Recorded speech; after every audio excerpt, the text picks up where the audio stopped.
দাদাকে কেক খাইয়ে দেবার পর প্যান্টে হাত মুছল জয়কে এবার অ্যাবনর্মাল বলছে অনেক বুবলি ভক্তরাই।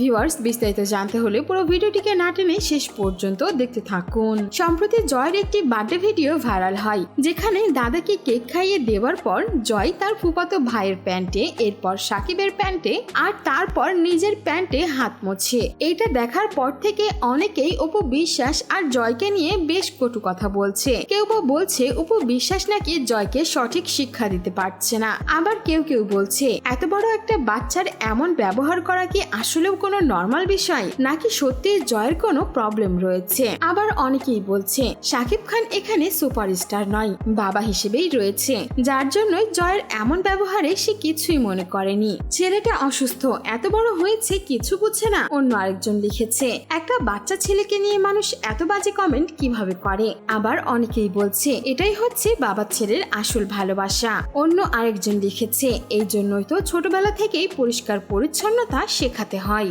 অন্য আরেকজন জয়কে কমেন্ট করে লিখেছেন এত বড় হয়েছে এতটুকু জানে না যে টিস্যু দিয়ে হাত মুছতে হয়। এই ছোট্ট একটি ভিডিও ক্লিপের জন্য জয় আর অপুকে এখন অনেকেই ট্রল করছে।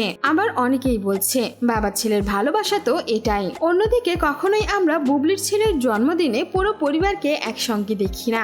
জয়ের ফুপা ফুপু তো দূরের কথা, তার দাদা দাদিকেও কোনো সময় একসঙ্গে দেখা যায় না। আর জয়ের জন্মদিনে পুরো পরিবার মিলে একসঙ্গে আনন্দ হই হুল্লোড় করে তার জন্মদিনটা পালন করে, যার জন্যই হয়তো বিরক্ত হয়ে বুবলি ভক্তরা এবার এই ভিডিওটি নিয়ে কটাক্ষ করছে। সো ভিউয়ার্স, এই ছিল আমাদের আজকের ভিডিও। আর জয় অপুকে নিয়ে যে বুবলি ভক্তরা এমন কটাক্ষ করলো সেই বিষয়ে আপনার কোনো মন্তব্য থাকলে জানাতে পারেন আমাদের কমেন্ট বক্সে। আর বিনোদন জগতের এমনই লেটেস্ট আপডেট পেতে আমাদের চ্যানেলটিকে সাবস্ক্রাইব করে আমাদের সঙ্গেই থাকুন। ধন্যবাদ।